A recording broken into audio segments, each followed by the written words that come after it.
अध्यात्म विज्ञान कोई धर्म या संप्रदाय नहीं है, ये स्पिरिचुअल साइंस है जो कुदरत के कानून पर आधारित है।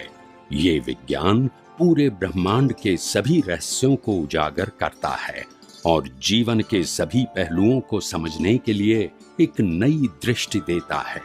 इसी को आर्ट ऑफ विजन कहते हैं, दुनिया को देखने की एक नई दृष्टि, जो अध्यात्म विज्ञानी परम पूज्य स्वामी श्री कमलेशानंद जी के निर्देशन में सनातन सत्य का अनुसंधान कर हमारे जीवन को प्रकाशित करे। जय सच्चिदानंद। ભારતવર્ષની પરંપરામાં ક્યારે સાધન સંપત્તિ સંબંધો અને સત્તાનું મહત્વ હતું જ નહીં, અને માટે લોકો સમાધાન પૂર્વકનું શાંતિવાળું જીવન જીવવું એને જ જીવન માનતા હતા। ભૌતિકતા વાળું વધુ સંપત્તિ ભેગી કરવી, વધુ સંબંધો ડેવલપ કરવા, વધુ બુદ્ધિ ડેવલપ કરવી ભૌતિક વસ્તુમાં, એમાં એ લોકો પ્રગતિને માનતા નતા। એ બધા ઉપાધિના સાધન માનતા હતા। શું માનતા હતા? હા। માટે એક નાનો પ્રસંગ જે કદાચ આપણે બધાએ સાંભળ્યો પણ હશે, એક નાવિક નાવ ચલાવતો હતો। શું ચલાવતો હતો?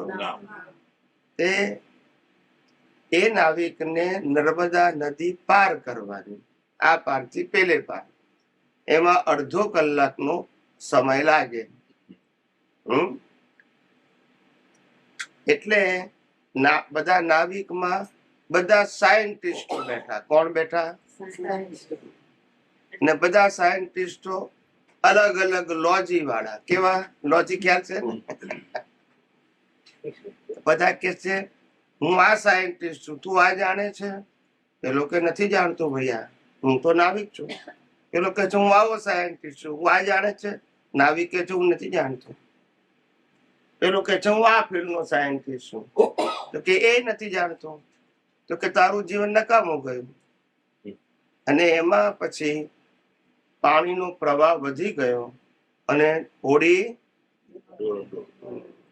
એટલે પછી નાવિકે કીધું તમે ટેરિયોલોજી જાણો છો? તમારા હોય એવા નકામા ગયા। ખ્યાલ આવ્યો? કહેવાનો મતલબ એવો છે, જીવન જીવવા માટેની જરૂરિયાત। અત્યારે આપણા બધામાં જે જ્ઞાન નાની ઉંમરે પ્રાપ્ત થઈ જવું જોઈતું હતું, એ બધું મોટી ઉંમરે થાય છે, અને તેથી શબ્દોનો સંગ્રહ થાય છે। શું થાય છે?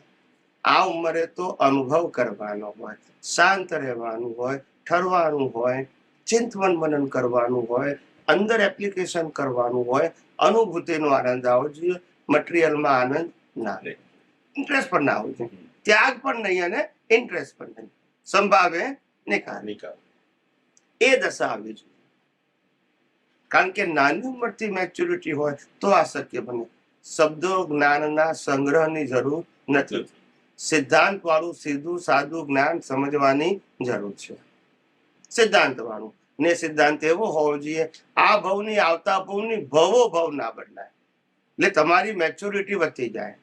આ તો આ તારે રામને માનો એની ક્રિયા, પછી કૃષ્ણને માનો એની ક્રિયા, મહાવીરને માનો એની ક્રિયા, આ ચક્કરમાંથી બહાર નીકળીએ। એમાં કોઈ જગ્યાએ સનાતન સત્ય આવે, બધું રિલેટિવ સત્ય આવે, સાંપ્રદાયિક સત્ય આવે, અને પ્રત્યેક અવતારે શું થાય?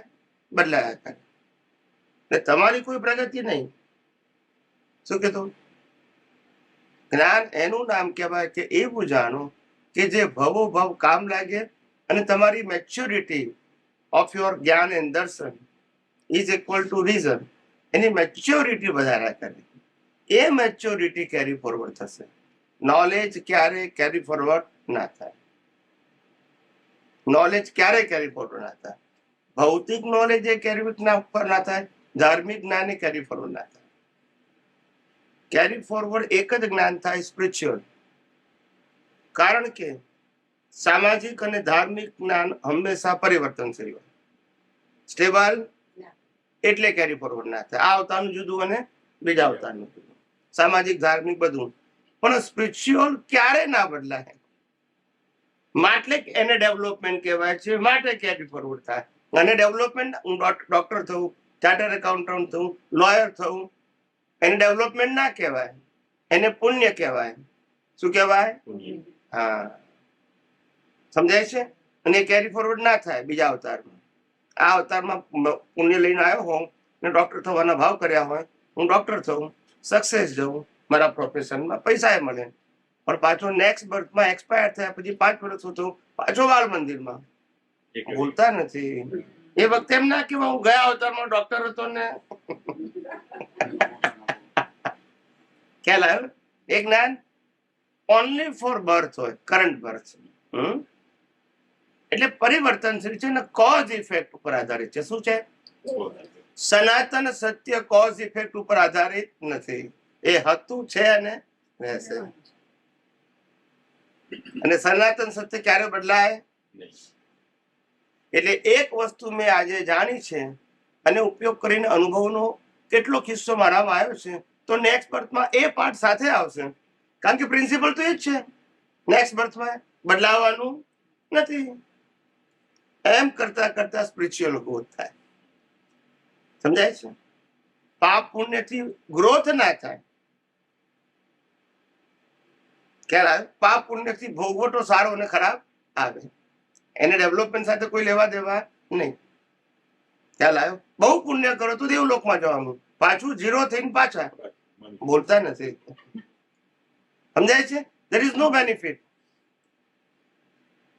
અને કુદરત ચોખ્ખું કે છે કે શરીર, સત્તા, સંપત્તિ, સંબંધ, સાધન બધું મારું છે. હું તમને યુઝર તરીકે ભોગવવા આપું છું, પણ તમે માલિકી કરો છો અને માર ખાઓ છો. અને માલિકી કરો તો પાછા લઈ જતા નથી. પાછા બોલતા નથી. જો લઈ જતા હોય તમારી માલિકી સાચી નથી. શરીર લઈ જતા નથી, સંબંધો નથી, સંપત્તિ નથી, સાધન. ખ્યાલ કશું લઈ જવાનું નહીં, પણ બોલવાનું શું? એ તો ભ્રાંતિ છે. કુદરત કહે તમે યુઝ કરો છો એનો વાંધો, કારણ કે તમને પ્રાપ્ત થયું એ યુઝ કરવા માટે જ થયું છે. યુઝર છો તો વાંધો નથી, પણ ઓનર છો તો વાંધો છે. શું છે? અને એનો માર ખાઈએ છીએ આપણે, માલિકીનો. શેનો? દર પ્રત્યેક સમયે, પ્રત્યેક મિનિટે, પ્રત્યેક કલાકે, પ્રત્યેક દિવસે, અઠવાડિયે, પખવાડિયે, મહિને આપણું આયુષ્ય ઓછું થાય છે, પણ મિલકત ઓછી. બોલતા નથી. વાપરવા માટે છે, બે કરવા માટે છે. તો ઉંમર વધે એમ આયુષ્ય ઘટે ને, બાકીનું તો ઓછી જોઈએ કે વધારે જોઈએ? ખ્યાલ આવ્યો કે નહીં? સ્ટ્રેટેજી રોંગ છે આપણી. પહેલા જમાનામાં કેટલી સુંદર વ્યવસ્થા હતી. 4 આશ્રમની વ્યવસ્થા: બ્રહ્મચર્ય આશ્રમ, ગૃહસ્થ આશ્રમ, વાનપ્રસ્થ આશ્રમ અને સંન્યાસ આશ્રમ.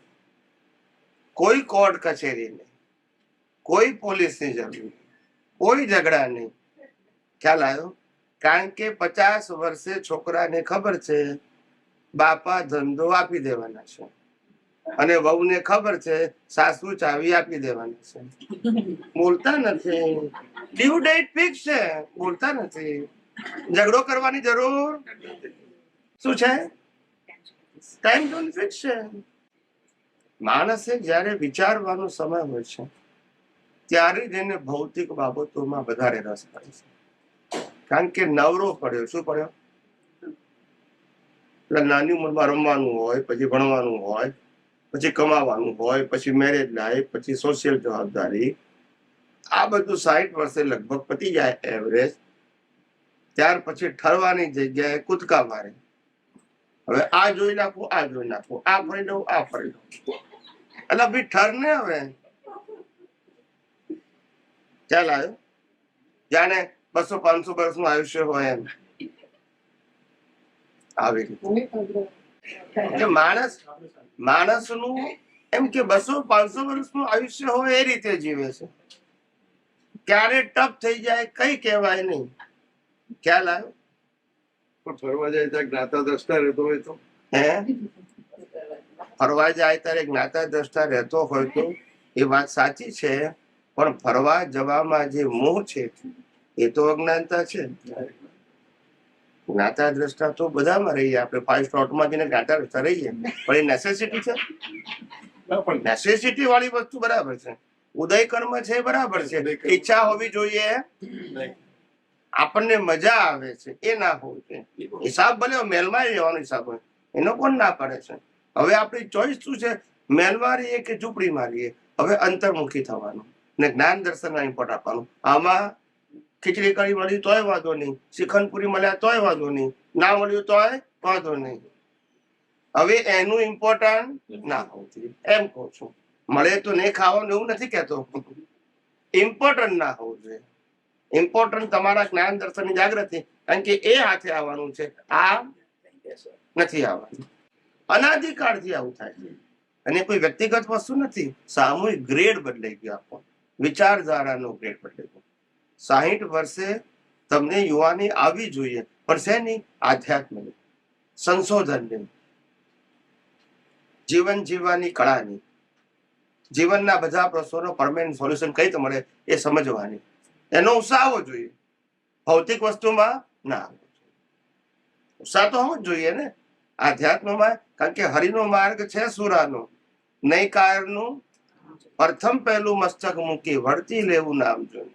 સુરવીરોનું કામ છે, એ કાયરોનું નથી. સમજાય છે? એટલે ઉત્સાહ ને ઉમંગ તો હોવો જ જોઈએ, આત્મવિશ્વાસ તો હોવો જ જોઈએ. ફિલ્ડ બદલાય. શું બદલાય? ફિલ્ડ બદલાય.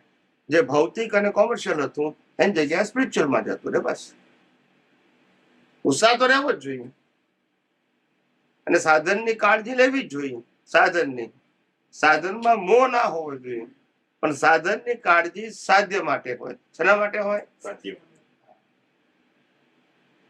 સમજાય છે ને? એ હોવું જોઈએ. એટલે અનાદિકાળથી આપણે આજે જીવન જીવવાની જે આપણી પદ્ધતિ લઈને આવ્યા છે, એની પાછળ આપણા જ કારણો જવાબદાર છે. આજે જે જીવી રહ્યા છે સંજોગોને આધીન, એના માટે આજ જવાબદાર નથી, પણ ગયા અવતારના તમારા કારણો આજ માટે જવાબદાર છે. માટે આપણે જીવનમાં હવેના વર્તમાન જીવનમાં એક જ ભાવના કરવી પરમાત્માને, કે મને મેલ મળો કે ઝૂંપડી મળો, પણ મોક્ષ માર્ગ માટે લાયક અને સહાયક સંજોગ પ્રાપ્ત થાવ. સબ્જેક્ટ મારો મોક્ષ છે, મેલ ઝૂંપડી નથી. મેલમાં જો તોય મોક્ષ માર્ગ માટે લાયક અને સહાયક, ઝૂંપડીમાં હોવ તો મોક્ષ માર્ગ માટે લાયક અને સહાયક. ખ્યાલ આવે? હવે ભૌતિક વસ્તુઓમાં ઇન્ટરેસ્ટ નથી, એવો એપ્રોચ અંદર હોવો જોઈએ. ત્યાગની જરૂર નથી, અન્ડરસ્ટેન્ડિંગની જરૂર છે. ત્યાગે સો આગે, ત્યાગની જરૂર નથી. ખ્યાલ આવ્યો ને? સમાધાનની જરૂર છે, કે મારે રિક્વાયરમેન્ટ છે, અને કુદરતનું કાનૂન તો સમજો. 50 ફૂટ ઊંડો ખાડો ખોદો, અને એ 50 ફૂટ ઊંડા ખાડામાં પણ જીવ છે. એને કુદરત હવા પાણી ખોરાક પૂરા પાડે છે, આયુષ્ય કર્મ છે ત્યાં સુધી. યસ કે નો? ને આપણને નહીં પૂરા પાડે. આપણું આયુષ્ય 100 વર્ષ તો નહીં પૂરા પાડે. ચાલો, પણ આપણને કુદરત ઉપર વિશ્વાસ નથી, બુદ્ધિ ઉપર વિશ્વાસ છે. અનેક વખત છેતરાયા પછી પણ, આટલો માર ખાધા પછી પણ બુદ્ધિ ઉપર વિશ્વાસ કરો, કુદરત ઉપર ના. પણ કે મારે વિચારવું પડે ને, અત્યારે વિચારીને તો આ દશા થઈ છે આપણી. ચાલ આવ્યો. આ કૂતરા બિલાડા કશું વિચારતા કેવું જોઈએ છે? એ ખાઈ ઊંઘી ગયા, એ હાથની ચિંતા જ નહીં, ભાવ ગમે એટલા વધે. ખ્યાલ આવ્યો? એને કોઈ ચિંતા નહીં. ખ્યાલ આવ્યો? એટલે કહેવાનો મતલબ છે કે કુદરત એનું કામ બહુ જ સિન્સિયરિટીથી કરે છે. કુદરત કોઈને કોઈ એક સમય માટે પણ અન્યાય કરતું નથી, અને કરી શકે પણ નહીં. એ તો લો ઓફ નેચર છે. એ કઈ રીતે ન્યાય કરી શકે? અને માટે આ જે કુદરતનો રોલ છે, અને એ કુદરતને, આ મન વચન કાયા રૂપી કુદરતના ભાગને, હવા પાણી ખોરાક રૂપી કુદરતના ભાગને, સત્તા સંપત્તિ સંબંધ અને સાધન રૂપી કુદરતના ભાગને મેનેજ કરવાનો છે. યસ કે નો? કયો ભાગ કુદરતનો? કોનો છે? કે આપણું કશું છે? આપણું મેનેજમેન્ટ ચાલશે? કુદરતનો જ હિસ્સો છે ને કુદરતનું જ મેનેજમેન્ટ છે, અને કુદરત ચાહે ત્યાં સુધી જ જીવી શકશો. અને કુદરત સંજોગો આપે એ પ્રમાણે જ જીવવાનું. ખ્યાલ આવ્યો? એટલે કીધું કે મન વચન કાયા તેની અવસ્થા ને આ બહારની દેખાતી સમગ્ર દુનિયા નો ક્રિએટર, ઓપરેટર, ડિસ્ટ્રોયર કુદરતી રચના. અને કુદરતી રચના છે ને જોવાનું શું છે આપણે? કુદરતી રચના. અને હું કુદરતી રચનાથી મુક્ત, ચેતન, અવિનાશી, અનંત શક્તિ વાળો એવો શુદ્ધ આત્મા છું. તો વાંધો કઈ જગ્યાએ છે? વાંધો કઈ જગ્યાએ છે? અઘરું કઈ જગ્યાએ છે? ડિઝાયર્સ, હે? આપણી ડિઝાયર્સ કે ડિમાન્ડ્સ એ વચ્ચે. આપણ ડિઝાયર, ડિમાન્ડ એ પાછી પ્રકૃતિ, અને પ્રકૃતિ માટે ડિઝાયર પ્રકૃતિની, અને પ્રકૃતિ એ પણ પાછો આપણો હિસ્સો નહીં. ભળી જઈએ તો આપણો કહેવાય, છૂટા રહીએ તો આપણો હિસ્સો. અને ડિઝાયર હોય અને ડિઝાયર પ્રમાણે પ્રાપ્ત થાય બી ખરું અને ના થાય, પણ એ આપણો વિષય નથી ને. આ દુનિયામાંથી કશું પ્રાપ્ત કરવું એ આત્માનો વિષય હોય શકે ખરો? અને જો હોય તો ભાઈ અનંત શક્તિ વાળો કાઢી નાખવાનું. બોલતા નથી. પ્રકૃતિનો જ વિષય છે. શાનો વિષય છે? અનુભૂતિ પરમાત્માની કરવી છે, તો પ્રકૃતિના વિષયમાં ઊંડા કેમ ઉતરવાનું? બોલો. અનુભૂતિ પરમાત્માની કરવી છે, ભલે પ્રકૃતિ સાથે છે, પણ ઊંડા કેમ ઉતરવાનું? એક ભાઈ કે ઉતરી જવાય છે. શું કે છે? ઉતરી જવા. મેં કોઈ એવી રીતે આત્મામાં ઊંડા ઉતરી જાવ બસ. સમજાય છે? ભલે પ્રકૃતિ, અત્યાર સુધી આત્મા હોવા છતાં પ્રકૃતિમાં ઊંડા ઉતર્યા, હવે પ્રકૃતિ હોવા છતાં આત્મામાં ઊંડા ઉતરો. જુઓ જ ખરા. હે?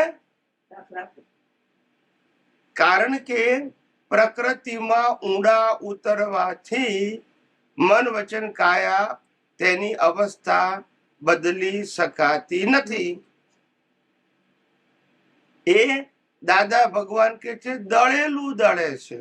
શું કરે છે? જે તું દળીને આવ્યો છું કોઝ, એની ઇફેક્ટ તો કુદરત આજમાં તો ફેરથી કે છે હું દળું છું, કે છે હું વિચારું છું, મારી બુદ્ધિથી વિચારું છું, મારા અહંકારથી નિર્ણય લઉં છું, હું બોલ્યો, મેં કર્યું એટલે થયું. સમજાય છે? કેટલું અજ્ઞાન સાહેબ. પ્રકૃતિનું એક ગુણ મારામાં હોય તો પ્રકૃતિના બધા ગુણોનું ઓપરેશન કોણ કરે છે? કુદરત કરે છે. કારણ કે પ્રકૃતિ કુદરતની જ છે. છેલ્લે બળીને રહેવાની પણ કોની પાસે? વિચાર કઈ કઈ કઈ અવસ્થામાં આપણાપણું છે, મારાપણું છે, માલિકીપણું છે, કર્તાપણું છે. એક ભાઈ કે આટલી બધી ક્રિયા કરીએ છે અને કરતા નથી, એવું કેમ કહો છો? મેં કહું મશીન બહુ કરે તમારા કરતા વધારે. બોલતા નથી. આ મશીન જ છે. ખ્યાલ આવ્યો? આ મશીન હવા પાણી ખોરાક થી ચાલે છે, પેલું મશીન ઇલેક્ટ્રિક થી ચાલે છે. પાવર જોઈએ. શું જોઈએ? આ હવા પાણી ખોરાક થી ઇલેક્ટ્રિસિટી જનરેટ થાય છે, પાવર, જે બોડી ચલાવવા માટે છે. લોહી બને ને એનું પાવર, બધા ઓર્ગન્સ ને પાવર મળે. આત્માને લેવા દેવા નથી, બોડી માટે છે. એટલે આ મિકેનિકલ છે. શું છે? હમ. તો કુદરતી રચના અને વ્યવસ્થિત શક્તિ બંને એક જ. એક જ. તો પછી દાદા ભગવાન તાર માટે વ્યવસ્થિત દાખલો આપતા હતા. એ વખતે કુદરતી રચના નહોતું સમજાતું, નહોતું સમજણ પડતી, કારણ કે એ કદાચ ડેવલપ ના હોય. તો એ અત્યારે જે વ્યવસ્થિત શક્તિને બદલે કુદરતી રચના બોલીએ તો દાદાના શબ્દોનું ઉલ્લંઘન થયું કહેવાય. કહું ને, કહું પણ તમે પ્રશ્ન પૂરો કરો એટલે મારો જવાબ શરૂ થાય. બરાબર છે. બરાબર. હમ. કુદરતી રચના પૂર્ણ વ્યવસ્થિત સમજેવો ભગવાન હે. કુદરતી રચના કોણ બોલ્યું છે? દાદા. વ્યવસ્થિત કોણ બોલ્યું છે? દાદા. અને પૂર્ણ વ્યવસ્થિત સમજે છે ભગવાન છે, એ પણ કોણ બોલ્યું? બોલતા નથી. હવે ઉલ્લંઘન કોને કર્યું? મેં કર્યું, તમે કર્યું કે દાદાએ કર્યું? માનવું હોય તો માની શકાય, જેને કર્યું એવું. આ બધી અજ્ઞાનતા છે, બધી શબ્દોની પકડ છે. શું છે? ખ્યાલ આવી ગયો? હંમેશા આધ્યાત્મ માર્ગે આગળ વધવું હોય તો વર્ડ્સની વેલ્યુ ના કરો, એના મર્મની વેલ્યુ કરો. રામે પણ અલગ કહ્યું એ સમયે, કૃષ્ણે પણ અલગ કહ્યું, મહાવીરે પણ અલગ કહ્યું, પણ સિદ્ધાંત બધામાં એક હતો. આપણે સિદ્ધાંતને પકડવાનું, શબ્દોની માયા જાળમાં નથી પડવાનું. ખ્યાલ આવ્યો? સમજાવ્યું ને? શબ્દો જ્ઞાનને વ્યક્ત કરવાનું માધ્યમ છે. Word is not is equal to experience. અનુભૂતિ તો તમારે જ કરવાની, પણ શબ્દો દ્વારા તમને માર્ગ બતાવવામાં આવે છે, માર્ગ સમજાવવામાં આવે છે. સમજાય છે? હા.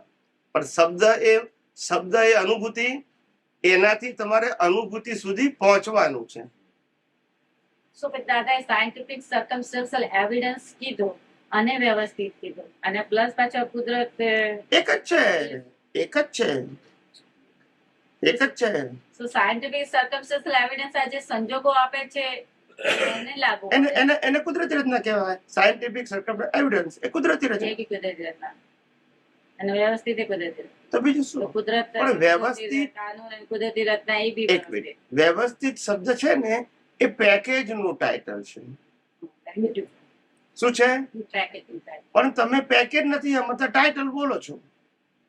પણ જયારે આપણે કઈ પણ સંજોગ જીવનમાં બન્યા, જ્યારથી દાદાનું જ્ઞાન લીધું ત્યારથી સંજોગોમાં અમુક ઘણા એવા પ્રસંગો બન્યા, કીધું વ્યવસ્થિત છે એમ કરી બોલીને મૂકી તો દીધું, તોય અંદર ચૂન ચાલે. 3 મહિના સુધી જાય નહીં. એમ નહીં. અને હવે કુદરતી રચના બોલીએ છીએ જતું રહે છે, તો એ બેમાં શું ડિફરન્સ થાય? વ્યવસ્થિત શક્તિ એ શબ્દ દાદા ભગવાનના અનુભવ પ્રમાણનો છે. આપણી પાસે શબ્દ પ્રમાણ છે, એમની પાસે અનુભવ પ્રમાણ છે. એમના અનુભવની અંદર 6 તત્વ પણ છે વ્યવસ્થિતમાં, કુદરતનો કાનૂન છે અને કુદરતી રચના છે. આ ત્રણેય વસ્તુ છે ને એના આધારે બોલે છે કે આ વ્યવસ્થિત છે. અને તમે આ 3 વસ્તુ વગર વ્યવસ્થિત બોલતા હતા, બોલતા નથી. યસ કે નો? હવે તમને કોઈ પૂછે કે વ્યવસ્થિત એટલે શું, તો કે દાદા ભગવાન કીધું છે. આ સાયન્સ કહેવાય? આ સાયન્સ કહેવાય? સાયન્સ એને કહેવાય કે વ્યવસ્થિત નો મતલબ કે આ દુનિયા 6 તત્વોની બની છે. આ મન વચન કાયા પણ 6 તત્વોના બનેલા છે.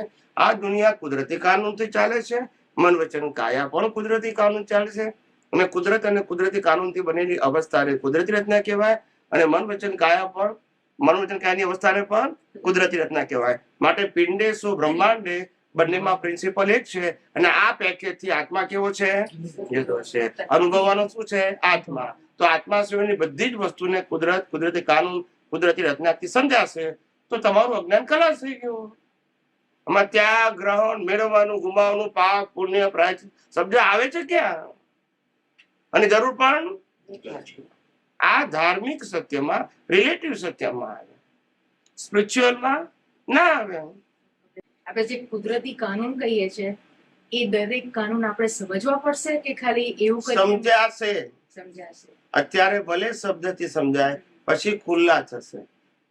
અમને ખુલ્લા થયા છે, નોલેજ નથી અમારું. શું નથી? હા, પણ કે એને દર્શન કહેવાય. ખુલ્લા થઈ ગયા દર્શન કહેવાય. એ પહેલા નોલેજ હોય, અને નોલેજ થી પ્રેક્ટિસ કરવાની. ખુલ્લું થઈ જાય પછી પ્રેક્ટિસની જરૂર, પછી સહજ હોય, એ વિઝન થઈ જાય. શું થઈ જાય? હા. જેમ કેવળ જ્ઞાનીને લડે ને તો પણ કેવળ જ્ઞાન જ રહે ને, કારણ કે ઇનબિલ્ટ થઈ ગયું, હવે એનું વિઝન થઈ ગયું, નોલેજ નથી. સમજાય છે? શું કરે છે ઇમ્પોર્ટન્ટ નથી, વિઝનમાં ફિટ થઈ ગયું ઇમ્પોર્ટન્ટ છે. પછી પ્રકૃતિ ગમે તે કરે, વિઝનમાં ફિટ થવું ફિટ થઈ જવું છે. ફિટ થાય ત્યાં સુધી પ્રોસેસ છે, ફિટ થઈ ગયા પછી પ્રોસેસ, નથી. પછી સહજ છે. કેવું છે? સહજ. જેમ વ્યવહારની અંદર અનાદિકાળનો અભ્યાસ કેવો સરસ છે કે એક વખત 7 ફેરા ફરી લગ્ન કર્યા પછી પતિ પત્ની યાદ રાખવું જ પડે નહીં. એવું ફિટ થઈ જાય, એવું ફિટ થઈ જાય, જાગતાની ઊંઘતાય ના ભૂલે, કારણ કે એ વિઝન અનાદિકાળનું રિલેટિવ સત્યનું યુઝ ટુ છે આપણને. એટલે એમાં ફિટ કરતા વાર લાગતી, પણ આ સનાતન સત્યનું ફિટ થયેલું નથી. આ ટ્રેક ઉપર આપણે ગયા નથી, માટે આપણને વાર લાગે છે. બરાબર છે. પણ એકવાર આની જેમ આ પણ ફિટ થશે પછી સહજ છે. કેમ જ્ઞાનીઓએ કીધું મોક્ષનો માર્ગ સરળ છે, સહજ છે અને સુગમ છે. ખીચડી કરતા ફક્ત એનો દાતા દુર્લભ છે. દાતા એટલે માર્ગ બતાવનારો. એ કેમ દુર્લભ કીધું? કારણ કે માર્ગ બતાવનારો અનુભવી હોવો જોઈએ, ચોપડી વાળો ના હોવો જોઈએ. ચોપડી વાળો પોતે જ માર્ગ ના સમજ્યું હોય તો તમને ક્યાંથી સમજાવે? સમજણ તો મારે છે. હમ ચોપડી નથી સમજ પડતા. ચોપડી ટીચર જેવું કામ કરે. ટીચર સાયન્ટિસ્ટ ના કહેવાય, ભલે સાયન્સ સમજાવે તો એ બોલતા નથી. જ્ઞાન તો લીધું જ દાદા. સાયન્ટિસ્ટ સાયન્સ સમજાવે તો સાયન્ટિસ્ટ કહેવાય. સાયન્ટિસ્ટ જુદું લેવલ છે અને સાયન્સ નો ટીચર જુદું લેવલ છે. બંને વાત તો સાયન્સ ની કરે છે. ઓથેન્ટિક કોને કહેવાય? સાયન્ટિસ્ટ ને. પેલો ટીચર સમજાવે છે કે બુક્સ નોલેજ. શું કહેવાય? Books knowledge. એને પ્રાઇમરી કહેવાય. ને સાયન્ટિસ્ટ જયારે અનુભવથી એક વાક્ય બોલે તોય તમને અસર કરે, કારણ કે પાવર છે ને. બરાબર છે. પેલામાં પાવર નથી, ઇન્ફોર્મેશન છે, નોલેજ છે, પાવર નથી. નથી. આજે ગાંધીજી અહિંસાથી આઝાદીની વાત કરી હોય અને એમને અડધો કલાકનું લેક્ચર આપ્યું હોય, એની અસર લોકો ઉપર થાય. એ જ લેક્ચરના શબ્દ કોઈ સામાન્ય વ્યક્તિ બોલે તો થાય? કેમ? શબ્દ તો છે. Now you understand? The person they realize that is the power. ખ્યાલ આવ્યો ને? અનુભવને પાવર કહેવાય છે. શબ્દ તો અનુભવી પુરુષને સરી પડે, પેલાને ગોઠવવા પડે, બોલતા નથી, યાદ કરવા એને ગોઠવવા પડે, યાદ કરવા પડે. કોઈ પૂછે તો કેવું ઉભા રહો ભાઈ, મને સમજી લેવા દો પેલા, ક્યાં તો ભાઈ નેક્સ્ટ ટાઈમ આવજો, ક્યાં તો કે હજુ આવું સમજ્યો નથી. ત્યારે ખ્યાલ આવે ને? સાયન્ટિસ્ટ આવું ના બોલે. એનું બધું એટ એ ટાઈમ વિઝનમાં હોય, પ્રેઝન્ટ. એને મેમરી ના હોય. ટીચર ને મેમરી હોય. શું છે? સાયન્ટિસ્ટ ને મેમરી ના હોય, વિઝન હોય. અને વિઝન માંથી શબ્દો સરી પડે. શું થાય? આમ ચીપી ચીપી ચીપી ના બોલે,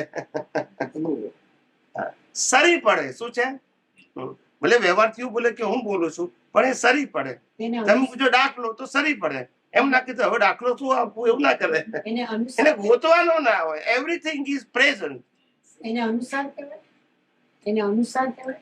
અનુસાર તો સમજણમાં જાય. સાર અને અનુસાર. સાર એટલે સાદી ભાષા કહેવાય, અનુસાર એટલે ડીપ ગયો કહેવાય, મર્મ કહેવાય. ને સુજાન યોગી તો પછી કોણ? સુજાન યોગી. આ આધ્યાત્મ માર્ગને સુજાન યોગી કહેવાય અને ભૌતિક માર્ગમાં ડોક્ટર કહેવાય. આત્માના ડોક્ટરને પ્રકૃતિના ડોક્ટર, પ્રકૃતિના ડોક્ટરને ડોક્ટર કહેવાય, આત્માના ડોક્ટરને સુજાન કહેવાય. આત્માના ડોક્ટર. કઈ રીતે આત્મા પ્રાપ્ત થઈ શકે, અનુભૂતિ થઈ શકશે, એ બધું જે જાણતો હોય. સુજાન. અને આને ડોક્ટર કહેવાય, શરીરના જ્ઞાનને એનું જાણતા. દાદા બસ સાંભળ્યું એક બુકમાં છે અમે સાંભળ્યો છે. એમને છે ને વખતે આ વાત કરી હતી, કેસેટમાં છે. ના ના છે, અમે સાંભળ્યું છે. દાદાના મોડે બી કેટલી વખત સાંભળો. બુંદે બુંદની પૂજ્યાચાર્યનું પુસ્તક હતું. તો કવિરાજને દાદા કહે છે, હું આ શરૂઆતની વાત કરું છું, કવિરાજને દાદા કહે છે હેમાની બુક વાંચવાનું કહો, પેલા ઠાકોરભાઈને કહે છે તમે લાવજો બુક, મને સહી કરીને આપી દીધું. એ પુસ્તક મેં કેટલી વાર વાંચ્યું, પણ એમાં ઘણા બધા વાક્યો સરસ છે. કારણ કે કુંકુજાચાર્યનું તો અજીતનાથ ભગવાને માનતા હતા કે આ ચક્ષુને હું શું કરું. એ વાત આપણે ગયા હતા તારંગા, કે આ ચક્ષુને હું શું કરું, જ્યાં સુધી મને પેલા ચક્ષુ અંદરના નથી મળ્યા, આ ચરમ ચક્ષુને શું કરું, એ કહેતા હતા ને, એ વાત ત્યારે કીધેલી હવે સુજાન યોગી, કે મને બુકમાં લખેલું કવિરાજના અક્ષરમાં, કવિરાજનું લખીને સુજાન યોગી કે હવે બધી ખ્યાલ આવે છે. આમ કારણ કે એને ચેન જ નહીં પડે. એનીવે, એટલે કહેવાનો મતલબ એવું છે આપણે કે આપણી દ્રષ્ટિ જે છે એ સામાજિક સત્ય અને ધાર્મિક સત્યથી ઉપર લઈ જશું તો જ આધ્યાત્મ શરૂ થશે, નહીતર નહીં. સામાજિક અને ધાર્મિક દ્રષ્ટિ બેને રિલેટિવ સત્ય કહેવાય, અને આધ્યાત્મિક દ્રષ્ટિ એને સનાતન સત્ય કહેવાય. અને સનાતન સત્ય વગર અજ્ઞાન લઈ જાય, અને સામાજિક દ્રષ્ટિથી પાપ અને પુણ્ય પ્રાયશ્ચિતથી આગળ નહીં વધારે. એની દરેકની લિમિટ છે. શું છે? 12મા ધોરણ સુધી ભણેલા એની લિમિટ છે, ગ્રેજ્યુએટ થયાની લિમિટ છે, માસ્ટર ડિગ્રી લિમિટ છે, અને પીએચડી ની. ત્યાં લઈ ગયો હોટેલ ભણેલા હોય અને કે પીએચડી કહેવાય, ફોટો ના કે પણ પીએચડી આઈસીએસ થયેલા શું એ બધા માસ્ટર ની ઉપર આવે. એનીવે, એટલે કહેવાનો મતલબ આવો છે, હંમેશા કોઈ દિવસ મુક્તિનો માર્ગ અઘરો હતો જ નહીં. ખ્યાલ આવ્યો? પણ એને અનુભવનારો ના હોય તો પછી એ માર્ગ અઘરો જ હોય. માર્ગ એટલે માર્ગ તો હોય જ નહીં, પણ માર્ગ કહેવામાં આવે, હોય નહીં. અઘરો હોય તો પછી માર્ગ કહેવાય જ નહીં. ખ્યાલ આવી ગયો? એવું અત્યારે બધા દુનિયાના ધર્મો વાળા મોક્ષની વાત કરતા થઈ જાય. શું મોક્ષનો માર્ગ છે? તો પછી કહેવામાં શું વાંધો છે? મોક્ષનો માર્ગ તો સરળ, સહજ, સુગમ હોય, ફોર્મેટ થી ઉપર હોય. હિન્દુસ્તાનમાં કોઈએ નથી કીધું કે દુનિયાના તમામ ધર્મો ફોર્મેટ છે. કીધું છે કોઈએ? સાચું છે ને? હવે આ શબ્દ ક્યાંથી નીકળ્યો? જે વ્યક્તિનું વિઝન ફોર્મેટ થી બિયોન્ડ ગયું હોય એ જ કહી શકે ને, કે ફોર્મેટમાં હોય કહી શકે. જે વ્યક્તિ ધાર્મિક અને સામાજિક દ્રષ્ટિથી ઉપર ગયો હોય એ જ એમ કે ને કે આ spiritual path is beyond this social and religious. Yes કે નો? પણ જે આ પાથમાં જ પુરુષાર્થ માનતો હોય એ કહી શકે? When your vision is going beyond relative truth, then you talk about the universal truth. પણ હું રિલેટિવ ટ્રુથમાં હોઉં, યુનિવર્સલ ટ્રુથની કેવી રીતે વાત કરું? હું હજુ ક્રિયામાં જ પુરુષાર્થ માનતો હોઉં તો પછી સનાતન સત્યની વાત આવે ક્યાંથી? અને આવે તો શબ્દમાં જ હોય. કેમાં હોય? શબ્દમાં. એટલે આપણે વાંચેલો અનુભવી પુરુષ બેલું બોલી કેવી રીતે શકે? બોલી શકે? ખ્યાલ આવ્યો? એટલે ઘણી બધી વસ્તુમાં આપણે એટલા માટે પૂછું કે બધાએ જો મુક્તિના માર્ગે ખરેખર આગળ વધવું હોય તો સાયન્ટિસ્ટ બનવું પડશે. શું બનવું પડશે? અને એ સાયન્ટિસ્ટની અંદર સાયન્ટિસ્ટ બનવા માટે યુનિવર્સલ ટ્રુથને જ રિયલાઇઝ કરવાનું છે. Either you think about the body, you think about the circumstances, or you think about the other person. પણ એમાં સાયન્સ સમજાવવું, દેખાવું, અનુભવાવું જોઈએ. એ નથી સમજાતું, નથી અનુભવાતું ત્યાં સુધી તમારી દ્રષ્ટિ રિલેટિવ સત્ય છે. બસ. કુદરતી રચના છે, કુદરતી કાનૂનથી અવસ્થા છે, અને 6 તત્વોથી ભરેલી છે. આ છે તો દેખાતી નથી. એ દ્રષ્ટિની ખામી છે કે અવસ્થાની? દ્રષ્ટિની આપણી ખામી છે. અવસ્થામાં તો છે. સમજાય છે? જન્મથી મોત સુધી મન, વચન, કાયાની કઈ અવસ્થા એવી છે કે જે કુદરતી રચના નથી? બોલો. તો પછી જોવાની છે ને. 4-5 પ્રકાર તો છે નહીં કે ચલો ગૂંચાઈ જઈએ. વધારે ઓપ્શન હોય તો આપણે ગૂંચાઈ જઈએ. આમાં તો છે જ નહીં. જન્મથી મોત સુધીની મન, વચન, કાયની બધી અવસ્થા કુદરતી રચના છે. તમારે ખાલી જોવાની પ્રેક્ટિસ કરવાની છે, શુદ્ધાત્મા પદમાં રહીને. એમાં ડિફિકલ્ટ શું છે?